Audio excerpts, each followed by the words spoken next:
this session, and just like yesterday, I will be sharing you the recording of this session also.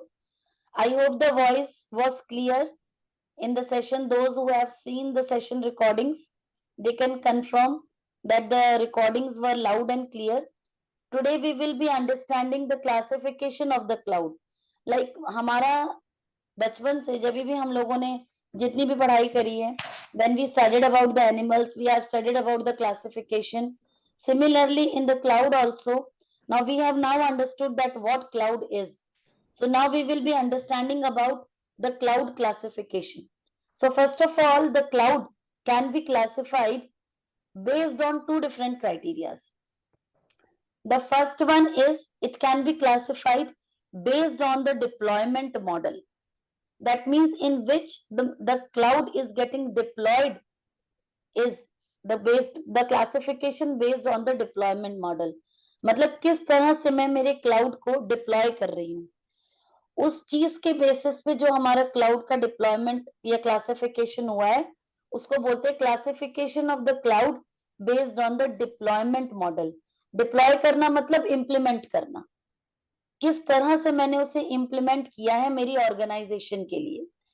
इस basis पे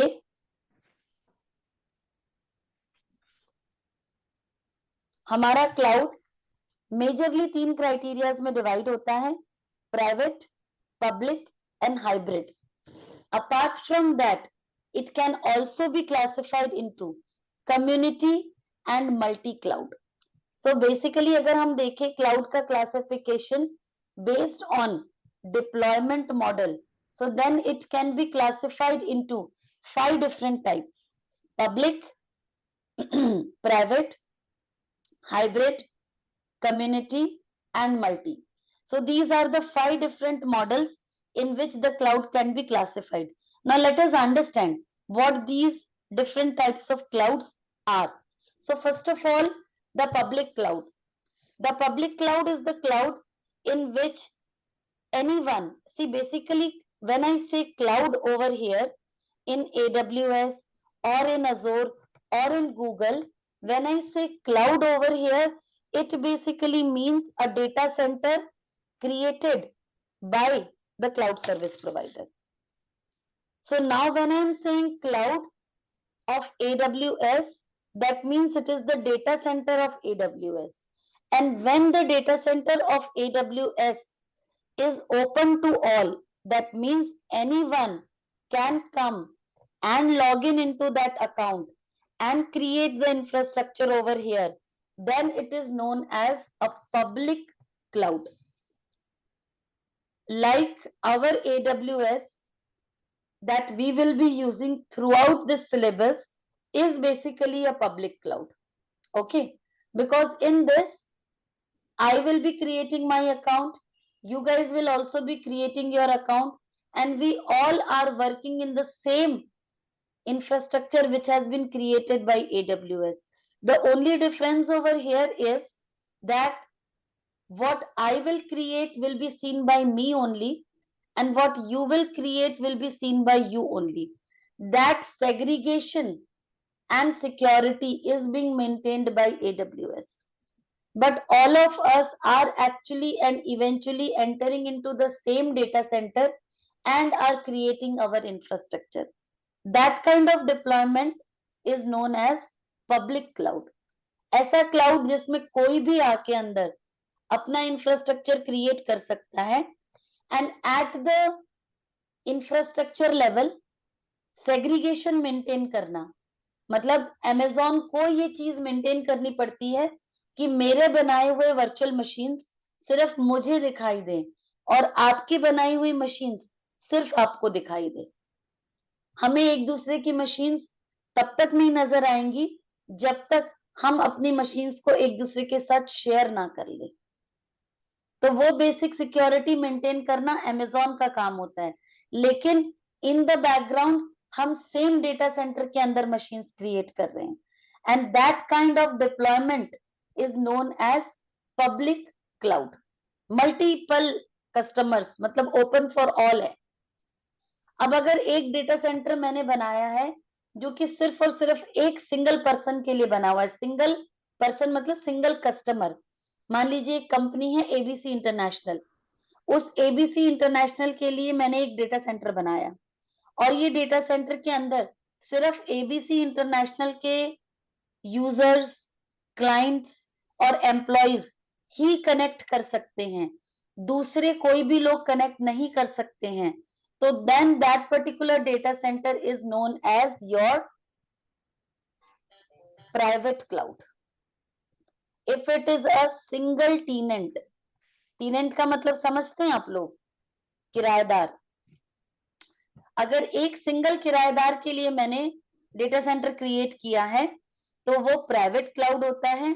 और अगर मेरे एक सिंगल क्लाउड के अंदर मल्टीपल कस्टमर्स आ रहे हैं, एबीसी इंटरनेशनल भी आ रही है, ऑरेंज कंपनी भी आ रही है, एप्पल कंपनी भी आ रही है, आई ट्रेन यू भी आ रहा है, फ्लूक इन्फोटेक भी आ रहा है, कोई सी भी मल्टीपल कंपनीज आके अपना इंफ्रास्ट्रक्चर इस क्लाउड में डिप्लॉय कर सकती हैं। तो in that case my cloud is known as public. अगर वो एक सिंगल कस्टमर के लिए बना है तो वो प्राइवेट क्लाउड होता है। Public cloud and private cloud, आगे समझ में डिफरेंस दोनों के बीच में। थर्ड कैटेगरी ऑफ क्लाउड है हमारा hybrid cloud.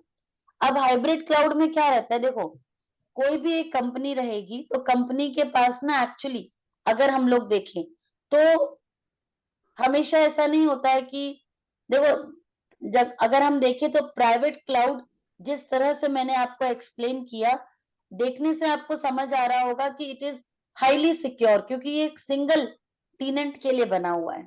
So those clouds are actually highly secure clouds. और एंड ऑब्वियसली जब एक सिंगल कस्टमर के लिए बनेगा तो उसके चार्जेस भी ज्यादा होंगे। तो अब अगर मेरे पास एक कंपनी है जिस कंपनी का कुछ डेटा तो ऐसा है जो वो प्राइवेट क्लाउड में रखना चाहते हैं और उसी कंपनी का कुछ इंफ्रास्ट्रक्चर ऐसा है जिसे वो प्राइवेट क्लाउड में ना भी रखें तो चलेगा ताकि वो पैसा बचा सकें। जैसे मैं आपको एग्जांपल दूंगी, live case example. ICICI bank की जो जनरल वेबसाइट है, जब आप लिखते हो आईसीआईसीआई बैंक तो जो एक वेबसाइट ओपन होती है वो तो पब्लिकली अवेलेबल कंटेंट है।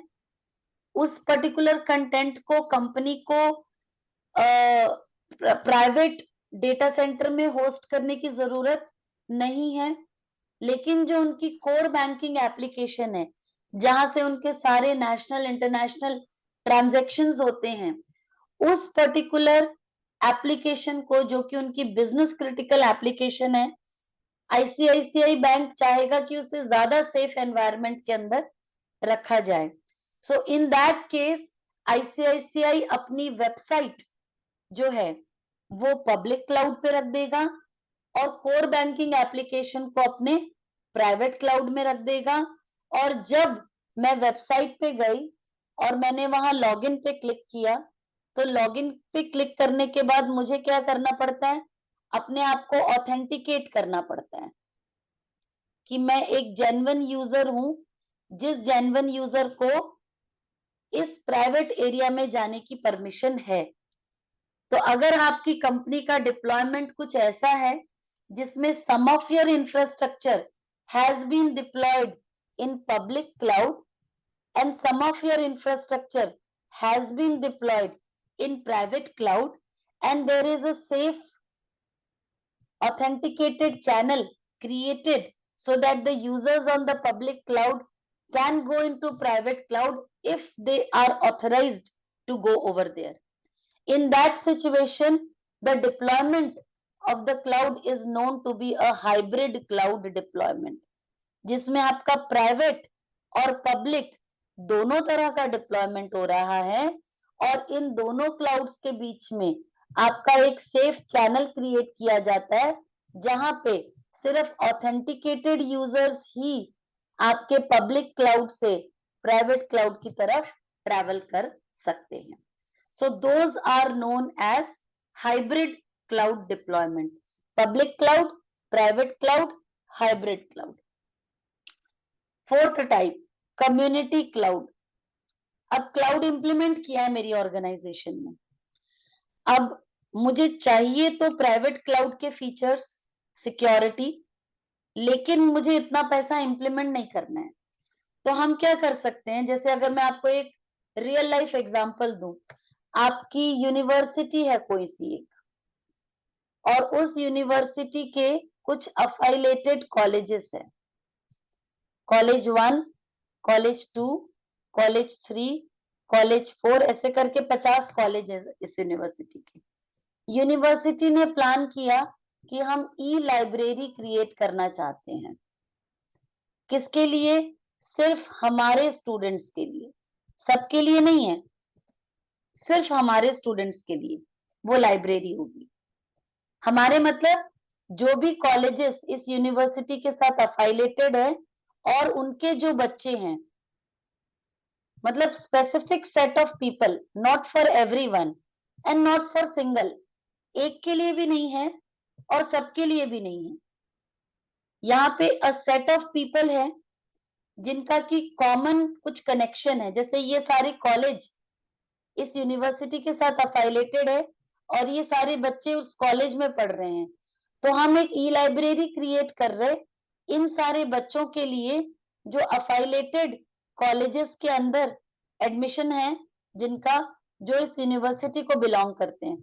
तो ये ई लाइब्रेरी उन स्पेसिफिक सेट ऑफ स्टूडेंट्स के साथ शेयर की जाएगी, वो हमारे इस पर्टिकुलर क्लाउड के यूजर्स होंगे। तो if a group of people are there with common intention or a relationship between them who are sharing the cloud, so then it is known as a community cloud. Public, open for all. Private, only for one. Hybrid, जिसमें थोड़ा सा public में है, थोड़ा private में है, दोनों के बीच में एक सेफ चैनल क्रिएट किया हुआ है। The fourth one, community cloud, जिसमें एक स्पेसिफिक सेट ऑफ पीपल है जिनके बीच में ये क्लाउड शेयर होगा। It's not share to everyone, only एक ग्रुप ऑफ, एक कम्युनिटी ऑफ पीपल के बीच में ये शेयर होगा। So then it is known as community cloud. The fifth one is your multi cloud. Multi cloud में क्या होगा? मल्टी क्लाउड में आपका, मैंने आपको बताया था ना, क्लाउड के मल्टीपल वेंडर्स हैं, AWS, अजोर, गूगल। अब मान लीजिए आपकी कंपनी ने थोड़े सर्वर AWS में बनाए हैं, थोड़े सर्वर अजोर में बनाए हैं और थोड़े सर्वर गूगल में बनाए हैं, लेकिन इट इज बट ऑब्वियस ना कि आपकी कंपनी के ये सर्वर सब आपस में यूजर्स वगैरह सब बात करेंगे। तो सच काइंड ऑफ एनवायरनमेंट जिसमें multiple cloud service providers involve हैं, उस तरह के डिप्लॉयमेंट ऑफ क्लाउड को कहते हैं मल्टी क्लाउड एनवायरनमेंट। तो ये 5 तरह से आपका क्लाउड डिप्लॉय हो सकता है, privately, publicly, in a hybrid fashion, in a community manner और as a multi cloud deployment. So these are the 5 classifications of the cloud based on the deployment model. 5 classifications थे ये, ठीक है। कल मैंने आप लोगों को बताया था कि क्लाउड क्या होता है। अब क्लाउड में अगर मैं आपको इन स्पेसिफिक बताऊं, मैं एक व्हाइट बोर्ड ओपन कर रही हूं।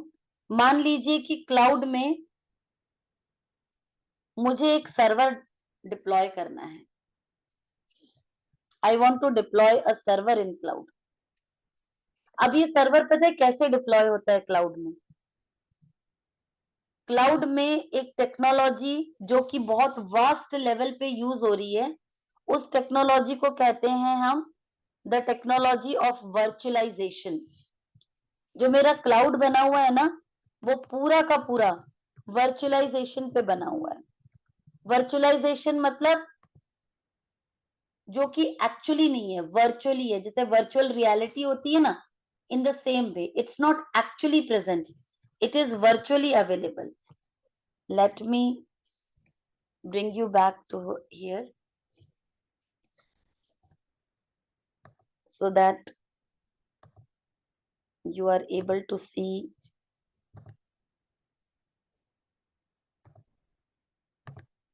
me. ठीक है। So now we will be talking about cloud. Cloud majorly पूरा वर्चुअलाइजेशन के ऊपर बना हुआ है। और जब हम बात करते हैं वर्चुअलाइजेशन की, तो उसमें क्या है बेसिकली कि अगर मान लीजिए आपको एक सर्वर क्रिएट करना है क्लाउड में, तो ये आपका एक सिंगल फिजिकल सर्वर नहीं होता है। यहाँ पे आप जब क्लाउड में एक सर्वर क्रिएट करते हो, तो एक्चुअली क्या होता है कि जो एक फिजिकल सर्वर होता है, इस फिजिकल सर्वर के ऊपर एक वर्चुअलाइजेशन का सॉफ्टवेयर डाला जाता है, जिसे हम लोग कहते हैं हाइपरवाइजर। ये हाइपरवाइजर जो होता है, it will sit on top of your physical server, जो कि इस अंडरलाइन सर्वर को मल्टीपल वर्चुअल मशीन्स में डिवाइड होने की कैपेबिलिटी देता है। मल्टीपल वर्चुअल मशीन्स मतलब कि ये होने को, जैसे एक फिजिकल सर्वर के ऊपर मेरे मल्टीपल वर्चुअल मशीन्स एग्जिस्ट करेंगे, और ये है तो एक्चुअली इसी सेम एक सिंगल फिजिकल सर्वर के ऊपर, लेकिन ये सब अपने आप में इंडिविजुअल मशीन्स की तरह बिहेव करेंगे। क्या इसका मतलब है, जैसे मान लीजिए आपके इस वाले फिजिकल सर्वर के पास 32 कोर का प्रोसेसर है और 64 जीबी की रैम है। मान लीजिए, एक छोटा सा एग्जांपल आपको दे रही हूं मैं, कि आपका ये सिंगल फिजिकल सर्वर था, जिस सर्वर के पास इतनी कंप्यूट कैपेसिटी थी, इसे हम लोग बोलते हैं कंप्यूट कैपेसिटी, कि कितना कंप्यूट है इसके पास। तो ये जो वर्चुअलाइजेशन का आपका सॉफ्टवेयर है हाइपरवाइजर, जेन का हाइपरवाइजर जनरली एडब्ल्यूएस में यूज होता है। सो ये जो हाइपरवाइजर है, जेन का जो हाइपरवाइजर है, ये हाइपरवाइजर क्या करेगा, ये 32 कोर में से, मान लीजिए कि आपका एक, हम पब्लिक क्लाउड की बात कर रहे हैं ना, तो जैसे मान लीजिए कि हमारे पास अभिषेक आया, प्राइवेट सॉरी पब्लिक क्लाउड की बात कर रहे हैं, मेरे पास अभिषेक आया और अभिषेक ने बोला कि भाई मुझे ना एक सर्वर चाहिए जिसमें 4 कोर प्रोसेसर के हो और 8 जीबी रैम हो, ऐसा सर्वर चाहिए मुझे। तो ये हाइपरवाइजर सॉफ्टवेयर जो है, ये क्या करेगा, इस 32 कोर में से 4 कोर और 64 जीबी में से 8 जीबी रैम एक वर्चुअल मशीन को असाइन कर देगा, और ये वर्चुअल मशीन हमारी अब यहाँ पे क्रिएट हो गई है। तो क्लाउड क्या करता है, जो पब्लिक क्लाउड होता है, जब अभिषेक ने मशीन मांगी, तो इस तरह से एक मशीन क्लाउड में क्रिएट होती है। इस मशीन के ऊपर इस मशीन के ऊपर इसका नेटवर्क अटैच कर दिया जाता है, जिस नेटवर्क में इसको आईपी एड्रेस दे दिया जाता है। जब हम नेटवर्क अटैच करना कहते हैं, तो मतलब इसको अपना आईपी एड्रेस दिया जाता है, जिस आईपी एड्रेस के वाया इसे अभिषेक एक्सेस कर पाएगा।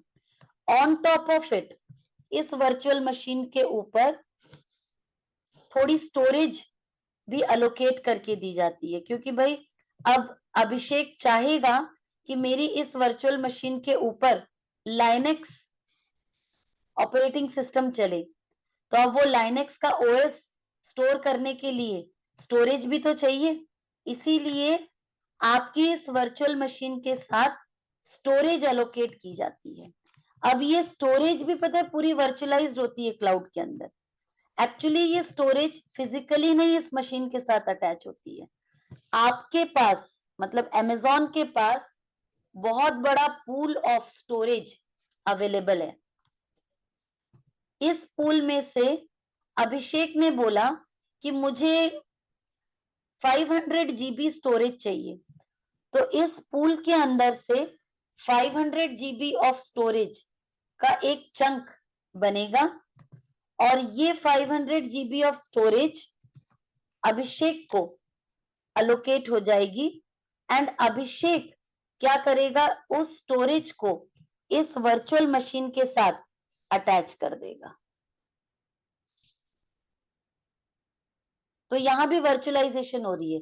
एक बड़ी स्टोरेज का एक छोटा सा हिस्सा अभिषेक को अलोकेट कर दिया गया। उस स्टोरेज के ऊपर अभिषेक ने अपना ऑपरेटिंग सिस्टम डाल लेना है। उसके बाद मान लीजिए अभिषेक को उसके ऊपर माई एसक्यूएल चलाना था, तो वो उसके ऊपर माई एसक्यूएल इंस्टॉल कर लेगा और अपना जो भी रेलेवेंट डेटा है माई एसक्यूएल का, वो इस वाली स्टोरेज के अंदर स्टोर करके इस पूरी वर्चुअल मशीन को एक इंडिविजुअल मशीन की तरह एक्चुअली अभिषेक अभी यूज करने लगेगा। वो है तो वर्चुअल मशीन, लेकिन अभिषेक के लिए वो उसकी खुद की एक मशीन है। So it will be a machine sitting on top of a physical server which has been allocated to Abhishek. अब सिमिलरली आपके पास अजय आया। अजय ने बोला मुझे भी एक मशीन चाहिए। ये पब्लिक क्लाउड है ना, तो कोई भी आ सकता है। अजय भी आया। अजय ने बोला मुझे भी एक मशीन चाहिए जिसमें मुझे 8 कोर प्रोसेसर के चाहिए और 8 जीबी रैम चाहिए मुझे, और मुझे 300 जीबी स्टोरेज चाहिए, एसएसडी टाइप का स्टोरेज चाहिए मुझे। ऐसी सारी डिमांड अजय ने करी। तो अब AWS का क्लाउड या कोई सा भी क्लाउड जो पब्लिक क्लाउड सर्विस प्रोवाइडर है, वो क्या करेगा, एक वर्चुअल मशीन इस बड़ी मशीन में से क्रिएट करेगा। अब जब 4 कोर ऑलरेडी अभिषेक को जा चुके थे, तो अब इसके पास कितने कोर बचे थे? 32 में से हमारे पास अब 28 कोर ही बाकी थे, और 64 जीबी रैम में से 8 ऑलरेडी जा चुकी थी, तो हमारे पास कितनी बची थी? 56 जीबी रैम हमारे पास रिमेनिंग रह गई थी। अब आया अजय। अजय ने बोला मुझे भी 8 कोर चाहिए, तो अब इसके पास सिर्फ 20 ही कोर रह जाएंगे, क्योंकि बाकी 8 कोर एक दूसरी वर्चुअल मशीन क्रिएट होके अजय को अलोकेट हो जाएगा, और इस पूल ऑफ स्टोरेज में से एक चंक ऑफ स्टोरेज जितनी भी अजय ने मांगी है। अजय ने कितना बोला? अजय को कितनी स्टोरेज चाहिए? He wanted 300 GB of storage. तो ये 300 जीबी की स्टोरेज यहाँ पे अलोकेट हो जाएगी अजय के नाम से, और अजय की वर्चुअल मशीन के साथ ये वाली जो स्टोरेज है ये अलोकेट हो जाएगी इस वाली वर्चुअल मशीन के साथ, जो अजय के लिए क्रिएट हो रही है। अब फिर उसके ऊपर अजय की मर्जी है कि अजय उसके ऊपर कौन सा ऑपरेटिंग सिस्टम चलाना चाहता है। मान लीजिए अजय चाहता है कि इस वाली वर्चुअल मशीन के ऊपर विंडोज ऑपरेटिंग सिस्टम डले, जिसके ऊपर अजय एक वेब सर्वर क्रिएट करेगा।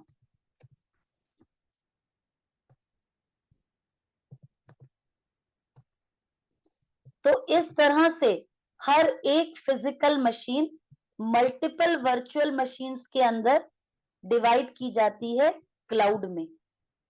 और इसी तरह के, अब मैं ना थोड़ा सा इसको इजी दिखने के लिए ये स्टोरेज का थोड़ा सा हटा देती हूँ, ये थोड़ा कॉम्प्लेक्स करेगा इस डायग्राम को। अब इसी तरह के मल्टीपल सर्वर्स आपके क्लाउड में अवेलेबल होते हैं। जैसे ये तो एक सिंगल सर्वर है जिसके ऊपर हमारे अभिषेक और अजय की वर्चुअल मशीन्स बनी हुई है। अब ऐसे ही बहुत सारे सर्वर अमेज़न के डेटा सेंटर में रखे हुए रहते हैं, रैक में जमे हुए होते हैं, एक के ऊपर एक। हजारों सर्वर्स होते हैं इस तरह के, जिनके ऊपर लाखों यूजर्स आके अपनी वर्चुअल मशीन्स क्रिएट कर रहे होते हैं। इस तरह से दिखता है कुछ अमेज़न के डेटा सेंटर्स। ऐसे सर्वर्स होते हैं, मल्टीपल सर्वर्स। जैसे अभी अपना ये एक एक दो दो सर्वर अपन ने यहाँ पे बनाए, ऐसे मल्टीपल फिजिकल सर्वर्स होते हैं जो कि रैक्स में जमे हुए रहते हैं। ऐसे नेटवर्क और सर्वर रैक्स होती हैं जिनके अंदर आपके ये डिवाइसेस स्टैक करके रखे हुए होते हैं। ठीक है। अब ये जो वर्चुअलाइजेशन हो रही है यहाँ पे, मान One लीजिए, question. Please keep your self muted. A question I want to ask you. Okay okay, please go ahead Santosh. So, actually related to not cloud, but it's mentioned like 4 core, 8 core. It means what exactly? How they decide? Processor, see, application, whenever you create a server, you are basically creating it for a purpose. Yes. When we create it for a purpose, we know how much of compute capacity is required by my application to run properly, depending upon the number of users and the workload. ये decide किया जाता है कि आपको कितने course of processor लगेंगे so that आपका server optimally perform कर सके. ये पावर होती, कितना पावर आप देना चाहते हैं. जैसे मेरा लैपटॉप ऑक्टा कोर प्रोसेसर है, इसमें 8 प्रोसेसर्स हैं जो कि पैरेलल में काम करते हैं. अब एक प्रोसेसर काम करेगा या 8 प्रोसेसर एक साथ काम करेंगे, कहाँ पे काम जल्दी होगा? जहां 8 प्रोसेसर एक साथ काम कर रहे हैं. सो that is how you define. अगर आपके सर्वर के ऊपर वर्कलोड हैवी है, नंबर ऑफ यूजर ज्यादा है, तो आप ज्यादा कोर्स ऑफ प्रोसेसर देते हो ताकि आपकी पैरेलल प्रोसेसिंग होके आपका काम जल्दी हो सके. ठीक है. Yes. अब इसी तरह से आपके पास, जैसे ये जो कॉन्सेप्ट हमने पढ़ा, क्लाउड में जिस तरह से वर्चुअलाइजेशन हो रही होती है, अब इसमें क्या होता है कि अगर मेरा ये जो सिंगल फिजिकल सर्वर है, अभिषेक बोलता है कि नहीं, मेरे जिस फिजिकल सर्वर पे, ये हम पब्लिक क्लाउड की बात कर रहे हैं. अब इस पब्लिक क्लाउड के अंदर अभिषेक बोलता है कि यार जिस फिजिकल सर्वर के ऊपर मेरी वर्चुअल मशीन क्रिएट है, उसके ऊपर कोई दूसरा बंदा आके वर्चुअल मशीन नहीं क्रिएट कर सकता. इसके ऊपर जितनी भी वर्चुअल मशीन्स बनेंगी, वो सिर्फ और सिर्फ मेरी वर्चुअल मशीन्स बनेंगी और किसी की नहीं. मतलब जितनी भी वर्चुअल मशीन्स यहाँ पे क्रिएट होंगी, वो सारी वर्चुअल मशीन्स सिर्फ और सिर्फ अभिषेक की होंगी और किसी की नहीं हो सकती. All of them will belong to a single customer. मतलब पब्लिक क्लाउड के अंदर मैं प्राइवेटाइजेशन कर रही हूँ.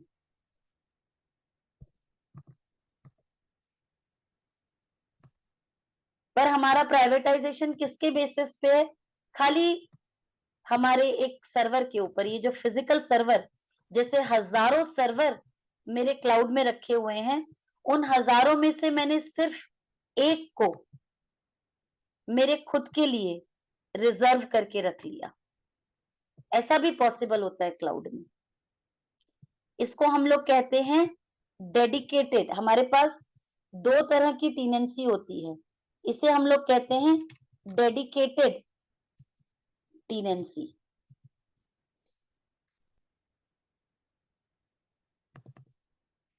डेडिकेटेड मतलब ये वाला फिजिकल सर्वर जो है वो मेरा, वो मैंने एक सिंगल कस्टमर को डेडिकेट कर दिया है.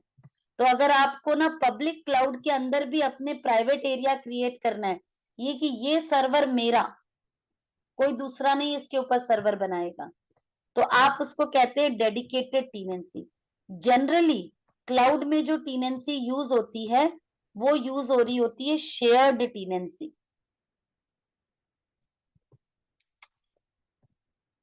And also, if they like, if suppose the dedicated tenancy, and if they want to change some RAM or core for one virtual machine, who can do that? Like, I can, you as a cloud administrator can do that. okay, means AWS cloud or some Yes. other cloud, not, no need to do that, correct? No, they do not have to do it. You can do it. Okay. Now, these are the 2 types of tenancies which are possible. Shared tenancy में क्या होगा? एक machine अभिषेक की है तो दूसरी अजय की हो सकती है. लेकिन डेडिकेटेड टेनेंसी में अगर एक वर्चुअल मशीन अभिषेक की है, so all the virtual machine on this physical server will belong to Abhishek only. That is known as dedicated tenancy model. समझ आ गया? टेनेंसी मॉडल्स 2 तरह के, shared and dedicated. These are the 2 types of tenancy models which are available in public cloud. तो हम लोगों ने दो चीजें पढ़ी, एक तो हम लोगों ने पढ़ा पब्लिक क्लाउड और private cloud, hybrid cloud, community cloud, ये सब क्या होते हैं। दूसरा हम लोगों ने देखा टीनेंसी मॉडल की क्लाउड में एक्चुअली डिप्लॉयमेंट कैसे हो रहा है। वर्चुअलाइजेशन के बेसिस पे हमारा पूरा डिप्लॉयमेंट हो रहा होता है क्लाउड में। हम हर लेवल पे वर्चुअलाइजेशन यूज करते हैं क्लाउड में, चाहे वो वर्चुअलाइजेशन सर्वर की हो, स्टोरेज की हो, नेटवर्क की हो, हर लेवल पे यूज कर रहे होते हैं वर्चुअलाइजेशन। नाउ अब आपके दिमाग में क्वेश्चन आ रहा होगा कि यार मुझे तो वर्चुअलाइजेशन करना आता नहीं है, तो अब how will I be able to learn cloud. So see basically क्या है, क्लाउड के अंदर जब भी आप एक वर्चुअल मशीन क्रिएट करते हो तो इस वर्चुअल मशीन के ऊपर फिजिकल सर्वर जो है, इस फिजिकल सर्वर को डेटा सेंटर में डिप्लॉय करना और इसे मेंटेन करना, ये किसकी जिम्मेदारी होती है, ये जिम्मेदारी होती है AWS की।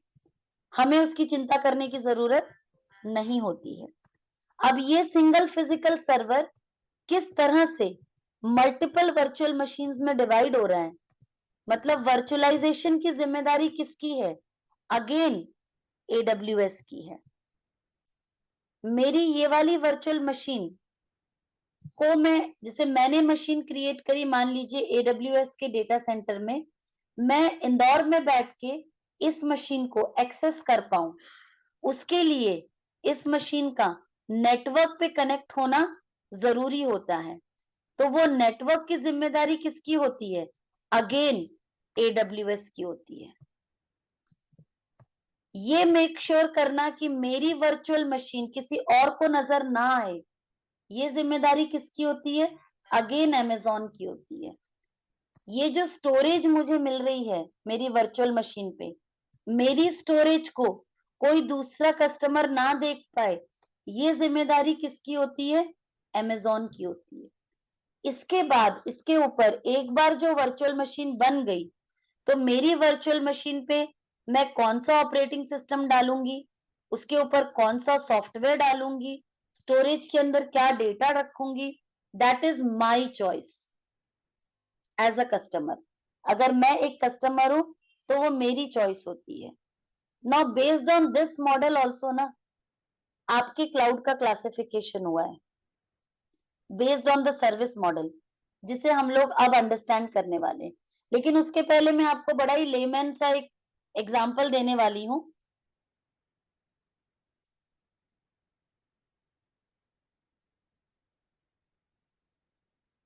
जैसे आपके घर में मेड काम करती है, राइट बाई, अगर आप उससे सिर्फ फ्लोर की मॉपिंग और ब्रूमिंग मतलब झाड़ू पोछा करवा रहे हो, तो मेड आपसे थोड़े कम चार्जेस लेती है। अगर आप बोलते हो नहीं डस्टिंग भी करो, तो वो थोड़े और चार्जेस लेगी। आप बोलते हो नहीं तुम कपड़े भी धो, तो वो आपसे और चार्ज लेगी, करने को सब कर देगी।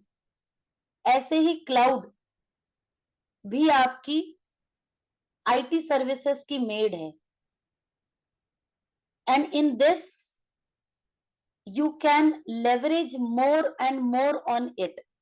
मतलब अभी आप डायग्राम देख रहे हो ना, इसमें जब आप ऑन प्रेमाइस एनवायरनमेंट में काम करते हो, ऑन प्रेमाइस मतलब अगर आपने खुद का डेटा सेंटर बनाया है, तो उस डेटा सेंटर में जो सर्वर आप इंस्टॉल करोगे, उस सर्वर के ऊपर वर्चुअलाइजेशन का सॉफ्टवेयर डालना, उस वर्चुअलाइजेशन के सॉफ्टवेयर के बाद उसके ऊपर VM बनाना, उस VM को नेटवर्क से कनेक्ट करना, उसे स्टोरेज देना, उसके ऊपर एप्लीकेशन इंस्टॉल करना, उस एप्लीकेशन की जितनी उसके पहले उस वर्चुअल मशीन के ऊपर एक ऑपरेटिंग सिस्टम इंस्टॉल करना और उसके ऊपर एप्लीकेशन इंस्टॉल करना, और उस एप्लीकेशन को रन होने के लिए जो भी प्लेटफॉर्म चाहिए वो इंस्टॉल करना, और उस एप्लीकेशन को ऑपरेटिंग सिस्टम के साथ कम्युनिकेट करने के लिए जो सॉफ्टवेयर चाहिए, मिडिलवेयर्स, उनको इंस्टॉल करना। फिर एप्लीकेशन से रेलेवेंट डेटा को मैनेज करना, फिर इसके बाद ऑपरेटिंग सिस्टम में जरूरत है पैचिंग की, तो उसको पैच करना, जो अपन अपडेट करते हैं ना, जब भी अपनी विंडोज की मशीन पे भी Windows is having a update, फिर अपन अपडेट पे क्लिक करते हो तो अपना ऑपरेटिंग सिस्टम अपडेट हो जाता है। तो ऐसे ही आपका जो प्रोडक्शन एनवायरनमेंट्स होता है, कॉर्पोरेट एनवायरनमेंट्स होता है, वहां पे भी जो ऑपरेटिंग सिस्टम होते हैं उन्हें भी अपडेट करना पड़ता है।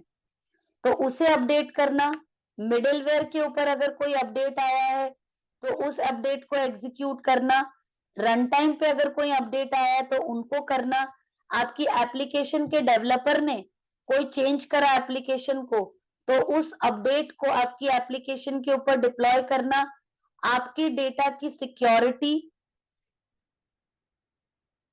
आपके डेटा का बैकअप,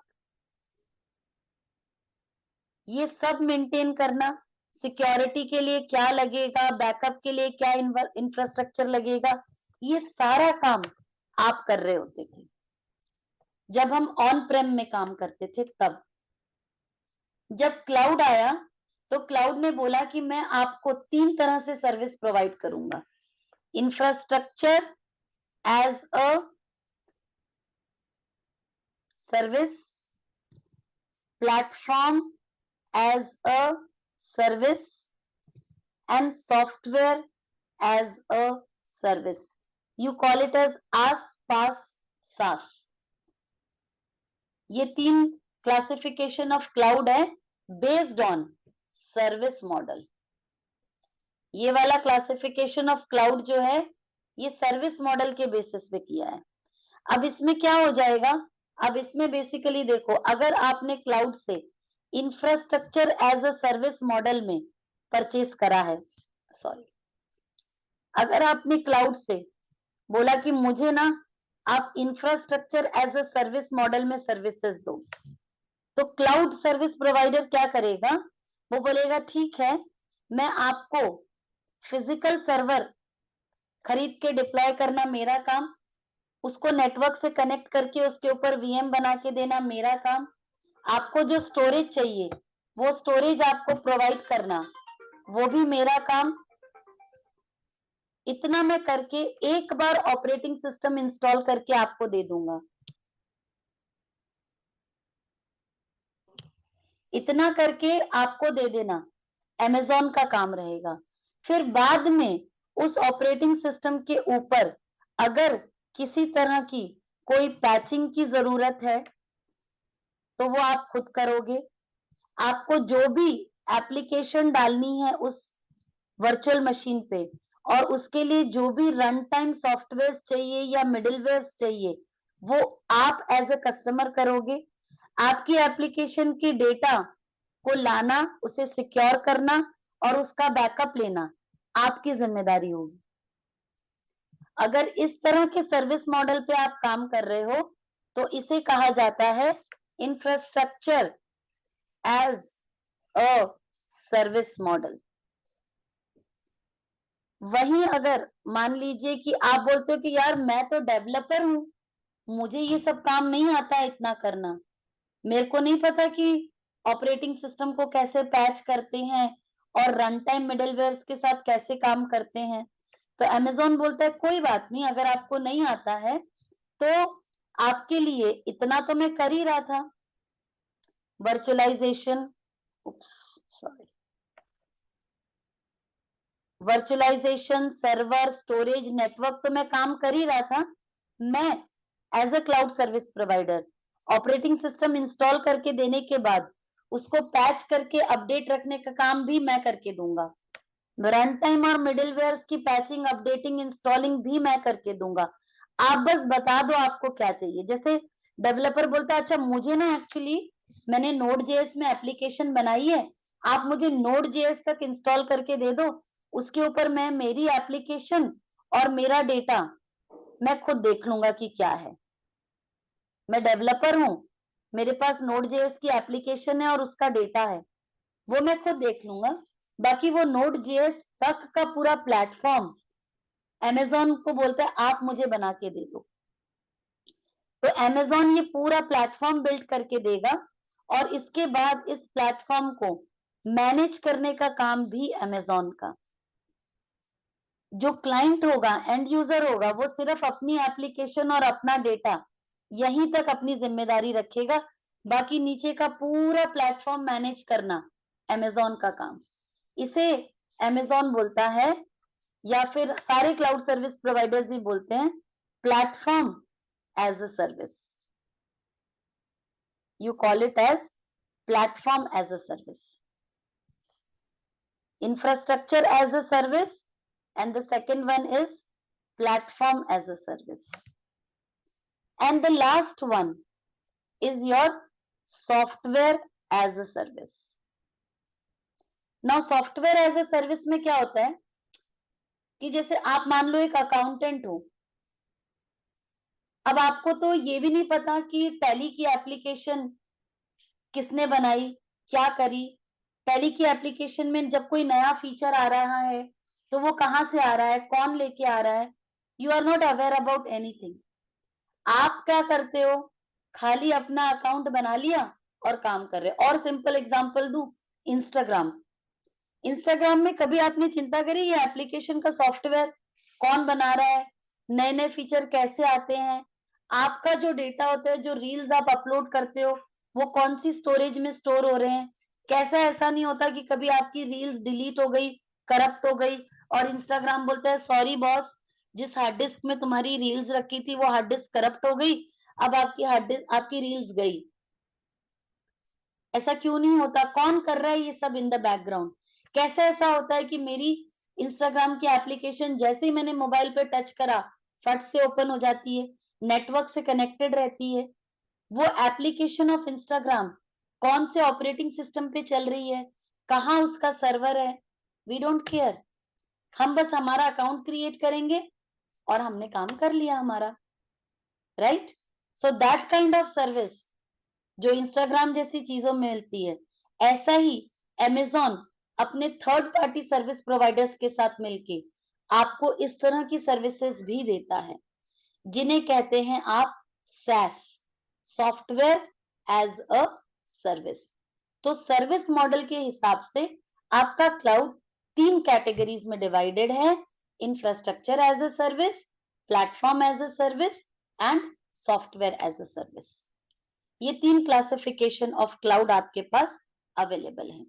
आ गया समझ में दोनों तरह के classification. Classification of cloud based on deployment model, classification of cloud based on service model. Classification of cloud based on deployment model 5 तरह से किया हमने, पब्लिक, प्राइवेट, हाइब्रिड, और क्या था, community and multi. Whereas classification of the cloud based on service model 3 तरह का है, infrastructure as a service, platform as a service and software as a service। ठीक है, understood, clear, any doubts?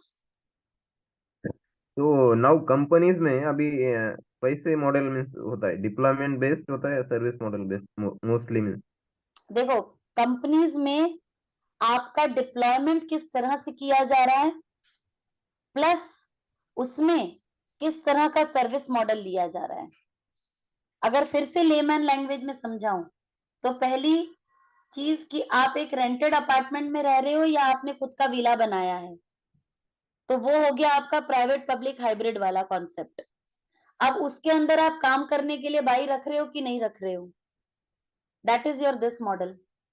दोनों अलग अलग चीजें, दोनों में से एक एक सिलेक्ट करना पड़ता है। आपकी कंपनी क्या करेगी, इन 5 में से एक डिप्लॉयमेंट मॉडल और इन तीनों में से एक सर्विस मॉडल सिलेक्ट करेगी। अगर मान लीजिए आपकी कंपनी ने पब्लिक क्लाउड पे जाना डिसाइड किया, तो पब्लिक क्लाउड में आप infrastructure as a service, platform as a service या सॉफ्टवेयर एज अ सर्विस क्या लोगे। मतलब इन 5 में से एक और इन तीनों में से एक आपको सिलेक्ट करना पड़ता है। ये या ये नहीं होता, ये और ये, इसमें से एक एंड इसमें से एक। ठीक है, एंड एंड सिक्योरिटी कौन प्रोवाइड करता है फिर इसका, जो अभी डेटा वगैरह है? Very good question. वो शेयर्ड रिस्पॉन्सिबिलिटी मॉडल होता है सिक्योरिटी का। इसमें अमेजोन, देखो आपको अमेजोन ताला लगा के दे देगा और उस ताले की चाबी आपके पास है। अब अगर आपने वो चाबी खोल के ताला खुला कर दिया तो डेटा गया, थेफ्ट के लिए ओपन है।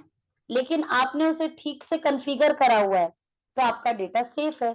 तो इसमें शेयर्ड मॉडल चलता है।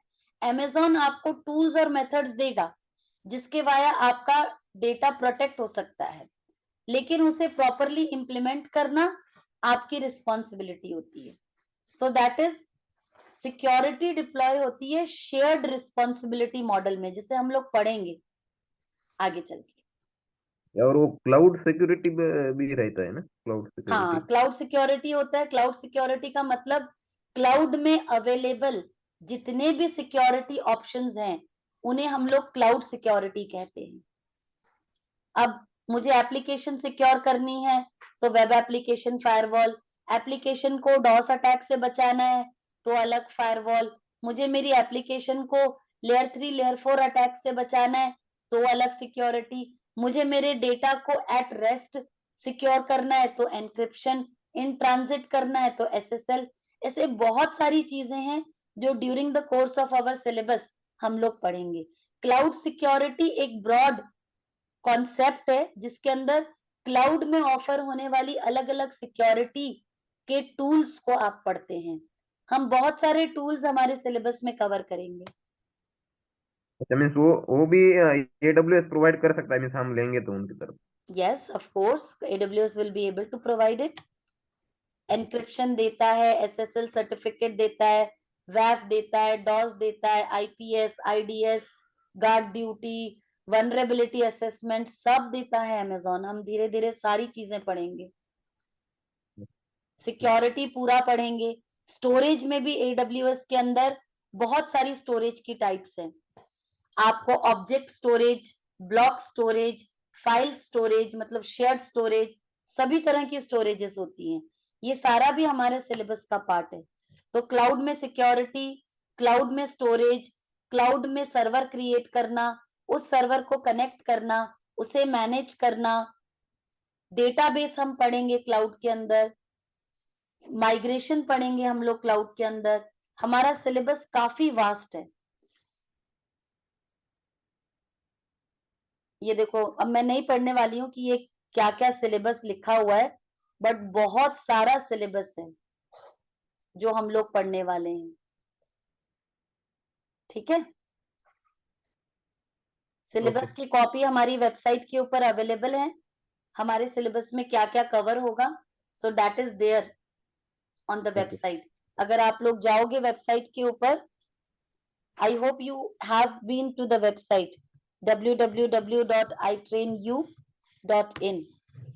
This is my website. यहाँ पे अगर आप कोर्सेज पे जाओगे, so you can go to Amazon web services. If you click on to this, एक तो ये आपका पूरा कैरियर पाथ है, यहाँ दिया हुआ है। ठीक है, और इसके बाद you will be able to see the complete syllabus. अगर आपको इस सिलेबस को डाउनलोड करना है, so you can download it in the form of PDF also. तो हम क्या क्या पढ़ाएंगे ये URL में आपको दे रही हूं मैं, आप चाहो तो इस लिंक पे क्लिक करके, सॉरी एक सिंगल बंदे को चला गया, ये मैंने आपको भेजा है। अगर आप इस लिंक पे जाओगे तो you will be able to see the whole syllabus. हम देखो DNS पढ़ेंगे। अगर हम यहाँ पे देखते हैं तो ये DNS होता है, राउट 53 DNS, डिस्ट्रीब्यूटेड एप्लीकेशंस के कम्युनिकेशंस, एक fault tolerant and highly available and cost effective environment create करना, databases, security, servers, how to prepare a disaster recovery site, troubleshooting, virtual private cloud, ये सारी चीजें हम लोग पढ़ेंगे। बहुत सारा सिलेबस है हमारा। Auto scaling, load balancing, we will be studying about all those things in our syllabus. मैंने आप लोगों को कल कमिट किया था कि I will be also telling you about the career path. See basically जब आप क्लाउड में होते हो, जब आप क्लाउड में अपना कैरियर बनाना चाहते हो, so apart from learning cloud, cloud सीखने के बाद आपको जो और नॉलेज होनी चाहिए, वो नॉलेज होनी चाहिए आपके पास बेसिक्स ऑफ नेटवर्किंग आपको आना चाहिए। बेसिक ऑफ नेटवर्किंग की ट्रेनिंग है CCNA, Cisco certified network associate. इसके बाद अगर आपको क्लाउड में और इन फर्दर, जैसे हमारा ये क्लाउड जो मैं आपको पढ़ाऊंगी ये आपको 100% समझ आएगा, बट आपको जॉब रेडी होने के लिए नेटवर्किंग आनी चाहिए बेसिक लेवल पे, और with a very good knowledge आपको Linux as an operating system and Microsoft as an operating system का नॉलेज होना चाहिए। ठीक है, you should be having that knowledge of these operating systems. उसके बाद आपको आफ्टर डूइंग क्लाउड आपको डेवऑप्स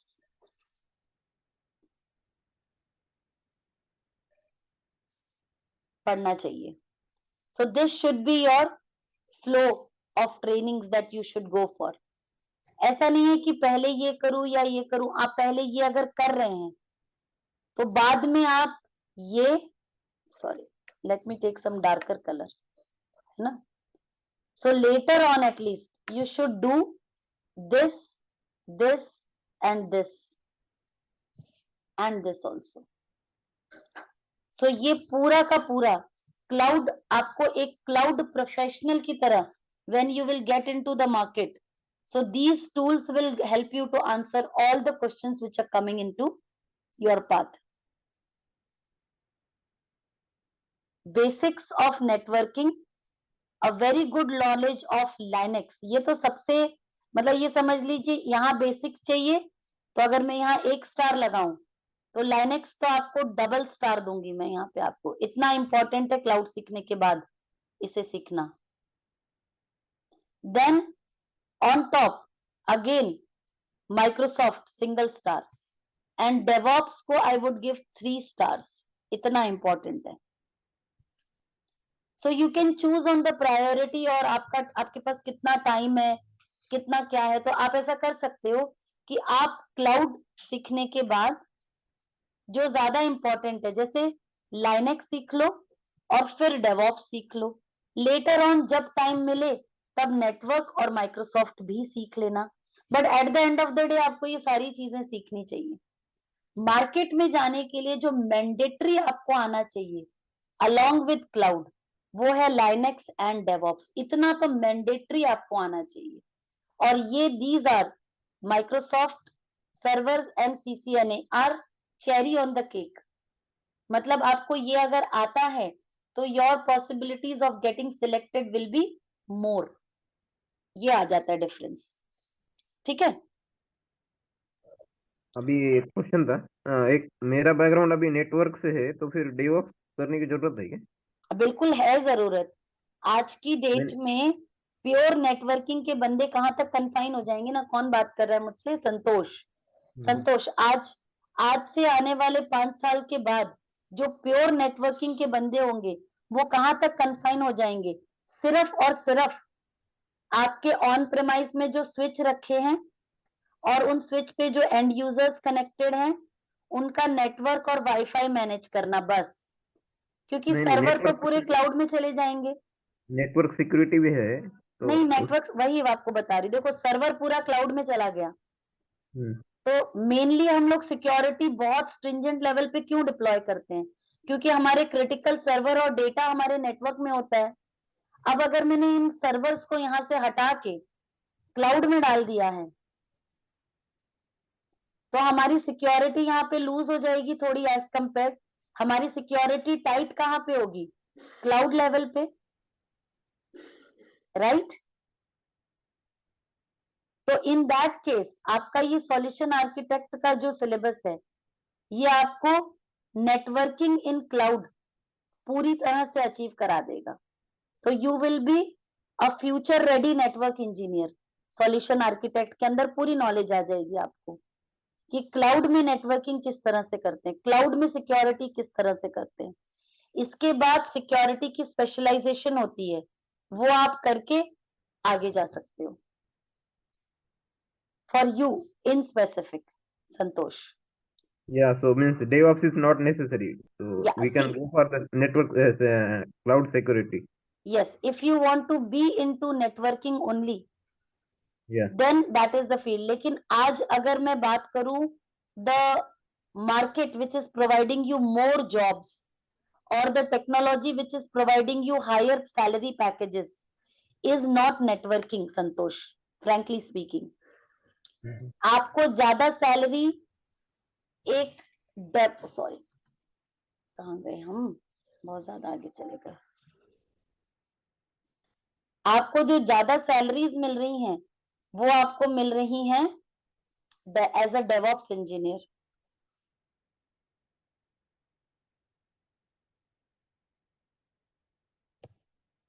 सो ये जो कैरियर पाथ मैंने आपको बताया वो उस चीज को माइंड में रख के बताया। अगर आप नेट पे जाते हो और आप नेटवर्क इंजीनियर का सैलरी सर्च करते हो तो जो एवरेज सैलरी आपके पास आएगी वो देखो कितनी आ रही है, 5 लाख रुपए एवरेज सैलरी है ना।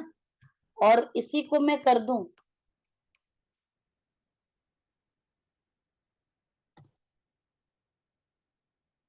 8 lakh average salary, glass door ने दिया है, मैं नहीं दे रही हूं। ये इनिशियल लेवल की है, मतलब आप जब initial level of DevOps engineer होते हो तब। आप जब एक्सपीरियंस्ड हो जाओगे तो आपका सैलरी पैकेज बढ़ता जाता है। ये देखो आप देख रहे हो 33-40 लाख तक भी डेवऑप्स इंजीनियर्स जाते हैं। ये इंडियन कंपनीज हैं जिनकी बात हो रही है, विप्रो, टेक महिंद्रा जो दे रहे हैं, टीसीएस दे रहे हैं। आप इंटरनेशनल कंपनीज में जाओ, एमएनसीज में जाओ, you will get better salaries. But लेकिन जितनी सैलरीज आपको डेवऑप्स दे रहा है उतनी नेटवर्क इंजीनियर की सैलरीज नहीं है। तो अगर अब आप अपने कैरियर को नेक्स्ट लेवल पे ले जाना चाहते हो तो I would rather say, network तो आपको आता ही है, right, that is the plus point that you are having. Now make yourself a DevOps engineer. अगर आप डेवऑप्स इंजीनियर की वो सर्च करते हो, देखो डेवऑप्स इंजीनियर जॉब्स, अब मैंने यहाँ पे ये लिखा कि कितनी डेवऑप्स इंजीनियर की जॉब्स आ रही हैं, ठीक है। हम लिंक्डइन पे जाएं, इंडीड पे जाएं, कहीं भी जाके आप देख लो, ठीक है। So you are getting all these. ये तो इंदौर मध्य प्रदेश में है, देखो वी इंफोटेक में मिल रही है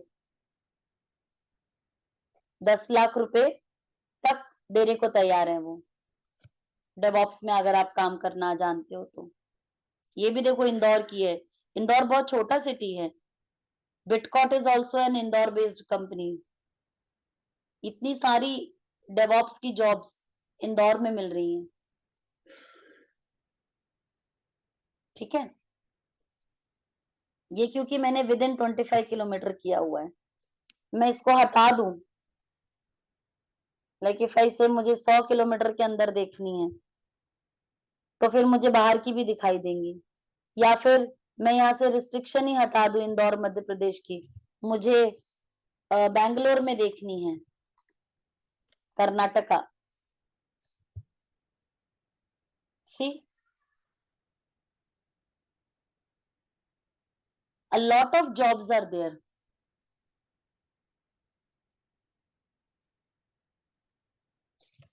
वेराज आप नेटवर्क इंजीनियर की बेसिक सैलरी पे जाके देखोगे ना तो आपको ये 10 लाख 15 लाख ऐसा नहीं दिखेगा। 3.5 से 5 लाख ये वाला जो किसी ने दिया है, बस ये आपका, ये देखो ये बोला खाली 1 साल का एक्सपीरियंस मांग रहा है। ये देखो सीधा 4 से 8 लाख। हाई सैलरी जॉब्स जो हैं आज की तारीख में, क्योंकि कम लोगों को आता है ना, इट इज बट ऑब्वियस जो नीश स्किल होती है वो ज्यादा सेलेबल होती है मार्केट में। Any other questions and queries? Jyoti, आप आज फर्स्ट टाइम आई हो क्लास में कि कल भी आए थे?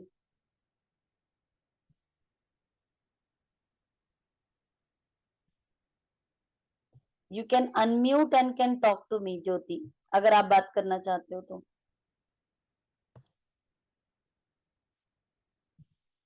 और किसी के कोई डाउट्स? कोमल, कली, ज्योति, हेमेंद्र, आयुषी, ललित, पंकज, प्रतीक, पुष्पेंद्र, राज, रंजन, संहिता, संतोष, शिवम, आज का क्लास समझ आया? Yes, ma'am. Yes, do you think it is being interactive? हम बात कर पा रहे हैं एक दूसरे से?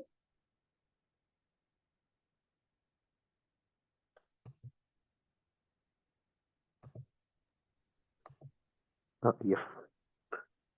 Yes, many of you are saying it yes. अच्छा, ये इंटरैक्टिव तभी तक रह पाएगी जब तक आप भी मुझसे बात करोगे, क्योंकि मैं तो रोज ही आपसे बात करने वाली हूँ। I will be talking for 1 long hour with you. लेकिन उस दौरान अगर आप लैपटॉप पे चला दिया आपने क्लास और आपने मोबाइल पे खोल लिया इंस्टाग्राम, तो गई भैंस पानी में। मैं बोल बोल के आगे निकल जाऊंगी, जो मैंने पढ़ाया वो वैनिश हो जाएगा। तो जब मैं पढ़ाऊं उस टाइम पे बी विद मी एग्जैक्टली, कहीं और दिमाग नहीं जाना चाहिए आपका। मैं बोलूंगी कि आप उतनी देर के लिए एक अलग रूम में बैठ जाओ, क्लोज योर डोर, एंड अगर आप मोबाइल पे पढ़ रहे हो तो नोटिफिकेशंस बंद कर दो। लैपटॉप पे पढ़ रहे हो तो मोबाइल को साइलेंट पे करके बाजू में पटक दो 1 घंटे के लिए। एक पेन कॉपी साथ में लेके बैठो मेरे। अगर आप मेरे इंस्ट्रक्शंस फॉलो करोगे तो ट्रस्ट मी, मैं मेक श्योर करूंगी कि आपको इस सिलेबस के एंड तक आपको क्लाउड का अच्छा खासा नॉलेज हो जाएगा। आप कॉन्फिडेंट हो जाओगे सफिशिएंट लेवल पे कि आप कोई सा डिप्लॉयमेंट कर सकते हो क्लाउड में। I am not talking about interview और anything. You will be having a confidence to do deployment in cloud. इतने लेवल पे कॉन्फिडेंस मैं आपको दे दूंगी। बट आपको ये 1 घंटा प्लस इसके बाद 1 घंटा प्रैक्टिस, दिन में 2 घंटे आपको मेरे लिए स्पेंड करने हैं, and then we will be able to achieve जिस पर्पस से हम यहाँ बैठे हैं। ठीक है?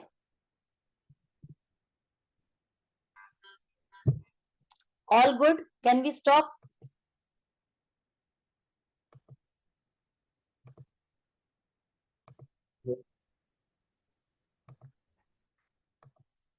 Okay, so I will be uploading the recording, and we will be updating you about the start date कि हमारे batches कब से start हो रहे हैं।